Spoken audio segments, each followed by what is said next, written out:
¿Y a México esto cómo nos va a afectar?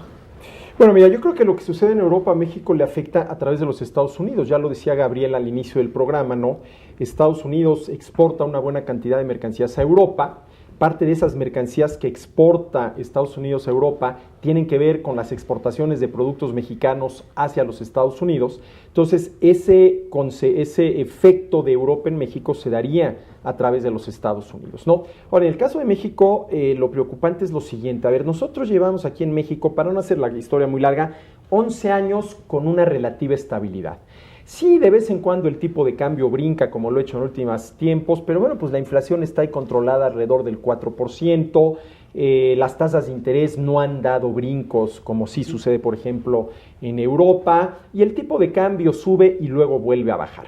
Pero desafortunadamente, esa relativa estabilidad, que sin duda alguna es positivo, está acompañada de un dinamismo, vamos a decirlo así, muy pobre en lo que a producción de bienes y servicios se refiere, a generación de ingresos se refiere y a creación de empleos. Es todo este tema de las reformas estructurales, ¿no? Que se necesitan para multiplicar y fortalecer los cimientos de la economía mexicana, ¿sí? ¿Y por qué se necesitan fortalecer y multiplicar esos cimientos en el sentido sobre todo de la competitividad? Para tener una mayor fortaleza, estar en mejores condiciones de enfrentar las posibles consecuencias de lo que sucede en Europa o de lo que sucede en Estados Unidos, ¿no?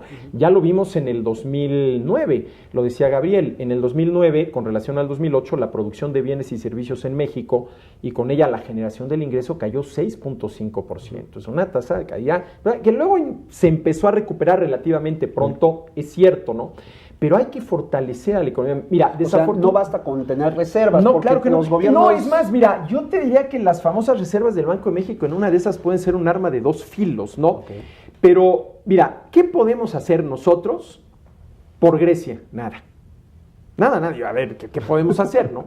¿Qué podemos hacer por la economía estadounidense? Pues tampoco nada. Pero por la economía mexicana, y no tanto nosotros tres, sino quien tienes que hacerlo, que son fundamentalmente los legisladores, pues sí podrían hacer mucho. Es más, ya deberían de haber hecho mucho. Y no es tan difícil. Mira, hay una serie de indicadores. Por ejemplo, está el Índice Global de Competitividad, que año tras año calcula y publica el Foro Económico Mundial. Es un índice de competitividad basado en 111 variables. Es un índice muy completo. ¿Qué necesitamos hacer en México para aumentar la competitividad? Pues ven cuáles de esas 111 variables estamos reprobados. Y empieza a atacar el problema por ahí. A ver, mira, aquí esta variable es esto. Entonces, empieza a aumentar la competitividad del país. Entonces, aquí lo que a mí y mira, ya me estoy poniendo así como de espera de México, es que estamos en medio de un entorno muy difícil, con la gran ventaja de que se ha manejado con mucha prudencia la política fiscal y monetaria. No sé si Gabriel coincida con esto. ¿Quién iba a decir que en un momento dado el gobierno mexicano le iba a dar lecciones de prudencia financiera, por ejemplo, a los Estados Unidos, claro, ¿sí? Que se las está dando? Pero falta la otra parte, ¿no? Falta la otra parte. Es como si tú tienes todo el equipo para jugar hockey, que es un equipo creo que mucho más completo que el del fútbol americano. No tienes todo ya, eso ya está, pero pues no entrenas. Claro. O sea, ya tienes parte de, claro, pero ahora te falta lo segundo, ponte a entrenar. Y eso es lo que a mí me preocupa de México, ¿no? A ver, estos entonces llamados planes anticrisis que alardean los gobiernos anteriores, inclusive este gobierno, tenemos un plan anticrisis, pues en realidad se ve incompleto si no viene acompañado de una serie de reformas estructurales a la misma economía mexicana. Claro, para fortalecer el mercado interno ante esta tormenta que ya está presente y que tiene este terremoto, podemos decir, su epicentro financiero en la periferia de En términos de del señor Carsten, sería una fuerte neumonía. Muy fuerte, muy fuerte, muy fuerte. Hay que reconocer una cosa. México ha tenido un manejo prudente de finanzas públicas, sí, es un hecho. ¿Qué hizo a principios de este siglo el gobierno mexicano? Concretamente, y hay que reconocerlo, en el gobierno de Fox, hizo una reconfiguración de la deuda. Impecable lo que se hizo. ¿Qué fue lo que hicieron? Compraron deuda de largo plazo, la pagaron, ¿verdad? Que estaba a tasas muy altas y contrataron deuda a tasas más bajas, con un plazo más adecuado y más cómodo. Entonces, por eso México en este momento tiene esta estabilidad financiera a la que menciona, a la que se refiere Arturo Dam. Y bueno, en este momento Nuestro gran problema es que como el 85% de las exportaciones mexicanas se canalizan a Estados Unidos, y Estados Unidos va a desacelerarse en su crecimiento porque Europa ya no le va a cobrar, en este momento hay que fortalecer el mercado interno. Las reformas estructurales. Una muy importante, Guillermo, es la parte de la reforma industrial que no se ha mencionado mucho. Se ha hablado de la reforma fiscal, de la reforma energética, de la laboral, pero la reforma industrial es muy importante.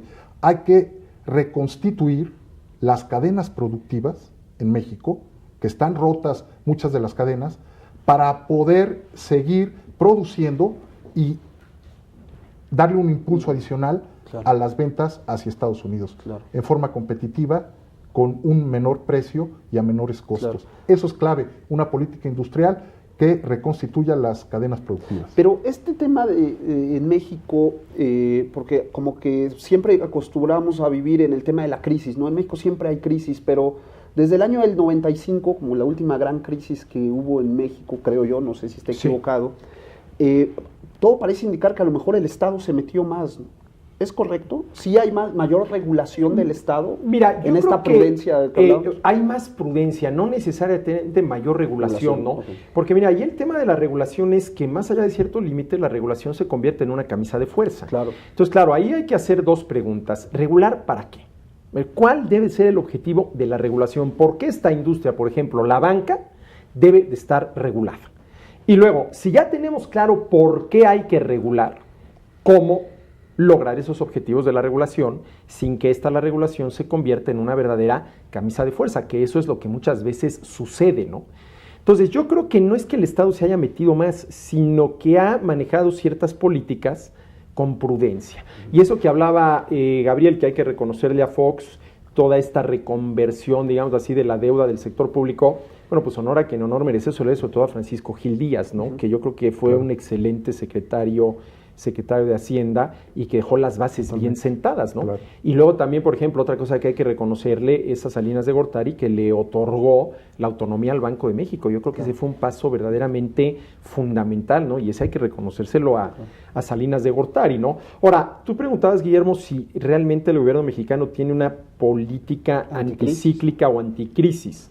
Bueno, yo creo que la mejor política anticrisis es tener una economía lo más fuerte posible. Y ahí sí falta mucho, y no es tanto culpa del Ejecutivo como de los legisladores, porque las reformas estructurales suponen cambiar las leyes y al final de cuentas pues es responsabilidad de los legisladores, ¿no? Por política fuerte entendemos que no sea tan dependiente de otras economías. Así es. Ahora mira, el tema que tocaba Gabriel, que tiene que ver con esto, se nos cae el mercado de los Estados Unidos. A ver, por lo que tú gustes y mandes, los estadounidenses están comprando menos productos mexicanos, estamos exportando menos y eso acaba pegándole a la producción en el país y al empleo en el país y a la generación de empleo en el país. ¿Qué es lo que mucha gente dice? Bueno, pues hay que fortalecer el mercado interno, que es lo que se nos cae allá, pues crezca aquí. Sí, claro. Nada más que ¿cómo le haces? Esa es la pregunta, ¿no? Porque dices, bueno, a ver, ¿qué se necesita para fortalecer el mercado interno? Pues que los mexicanos consumamos más. Claro. Pero no hay que perder de vista que el 50% de la población de este país sobrevive en la pobreza. Entonces, para que los mexicanos consumamos más, necesitamos, en términos generales, tener más ingreso. Claro. Para tener más ingreso, necesitamos más trabajos y más productivos. Para tener más trabajos y más productivos, se necesita invertir más y se necesita invertir mejor. Y para que se invierta más y se invierta mejor en México, hay que apuntalar la competitividad del país. Claro. Ese, creo yo, es el camino correcto. Claro, esto no lo haces de la noche a la mañana.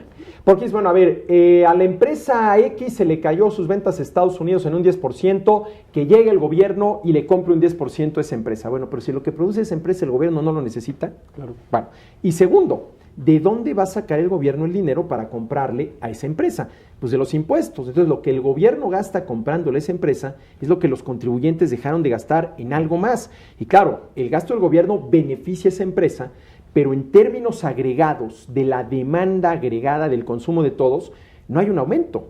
Si yo gobierno gasto más porque a ustedes dos contribuyentes les cobré más impuestos, lo que yo gasto de más es lo que ustedes gastan de menos. Claro. Y se benefician las empresas a las que yo gobierno le compro, pero se perjudican las empresas a las cuales ustedes le compran menos porque ahora me tuvieron que pagar más impuestos, ¿no? Entonces, el tema de apuntalar el mercado interno, volvemos a lo mismo, es el tema de empezar por apuntalar la competitividad del claro. país. ¿Hay algún modelo económico anticrisis? Pues mira, hablando de modelos, y aquí hay que decirlo claramente, se ha dicho últimamente, el modelo no sirve. El modelo liberal, el mercado, ahí está la prueba. Guillermo, no es que no sirva el modelo, es que se ha aplicado mal. Claro. Se ha aplicado mal, no ha habido una regulación que permita, por ejemplo, en una economía como la mexicana, romper con la estructura monopólica, tanto en el sector público como en el sector privado. Claro. ¿Cómo te explicas, por ejemplo, que existan 5 bancos en el país que se lleven el 85% de la cartera? Sí, no. No puede ser. ¿Por qué hay solamente 2 productores de leche importantes en México? Lala y Alpura, ¿no? Con precios similares, se ponen de acuerdo. Claro. Y así nos vamos, estructura oligopólica, claro, monopólica. Entonces, hay que romper esos monopolios para generar competencia en la producción de los bienes y servicios.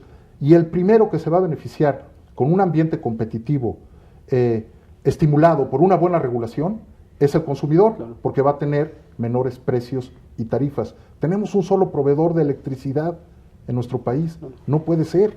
Claro. Tienes que abrir el mercado, romper esos monopolios. Entonces, concretamente, Guillermo, el modelo sí sirve, lo que pasa es que se ha aplicado mal. Y tenemos ejemplos en múltiples economías, ¿no? Claro. ¿Qué le decimos al ciudadano que nos ve? Ciudadano de a pie, ¿cómo estar prevenido ante una crisis? Mira, ¿qué hacer para prevenir? Un problema económico como estos, ¿cómo le afecta, vamos a llamarle así, al ciudadano de a pie? Bueno, pues puede perder su trabajo, puede tal vez no perder su trabajo, pero ganar menos. Si gana menos, a lo mejor tiene que buscar un trabajo adicional, ¿sí? ¿Y cuál es aquí el secreto? Mira, es que esto no necesitas un doctorado en economía, esto es lógico. Lo voy a decir en términos muy coloquiales, hay que apapachar la chamba, con todas las ches que esto lleva, apapachar la chamba, ¿no? Claro, cuidar el trabajo. Claro. Eso es lo primero que hay que hacer, ¿no? Tratar de ser más productivo, de hacer más con menos, tratar de ser más competitivo, de hacerlo mejor que los demás, ¿sí? Porque realmente el ciudadano de a pie es poco lo que puede hacer, por no decir nada, para prevenir una de estas, y no digamos ya prevenir, corregir uno de estos problemas, ¿no?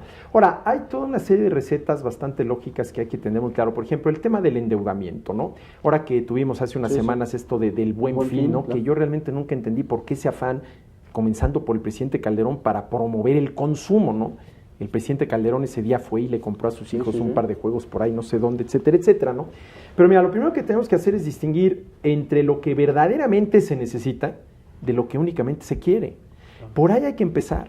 Si tú necesitas algo, por ejemplo, un tratamiento médico, y no tienes el dinero para pagarlo en efectivo, endeúdate. Tu vida está de por medio, ahí sí vale la pena endeudarte. Pero si tú lo que quieres es comprarle a tus hijos la última versión del último juego electrónico y no tienes con qué, ahí no hay que recurrir al endeudamiento, ahí hay que recurrir al ahorro. Enséñale a tus hijos a ahorrar, enséñales a distinguir entre lo que verdaderamente se necesita de lo que únicamente quieres, ¿no? Claro. Debes de tener también un espíritu emprendedor, no ese espíritu burocrático de 9 a 5 y a las 9 checo y a las 5 me voy, más emprendedor. Es decir, hay muchas cosas lógicas que se pueden hacer pues para tratar de salir lo mejor librado de un problema de estos. Yo les agradezco mucho que nos hayan acompañado, el tiempo es muy ingrato y podríamos quedarnos hablando del tema un par de horas más. No sé, les agradezco mucho que hayan acompañado, que hayan abierto un espacio en su agenda y a ustedes les espero que nos veamos en la próxima emisión más del programa Ante la Ley.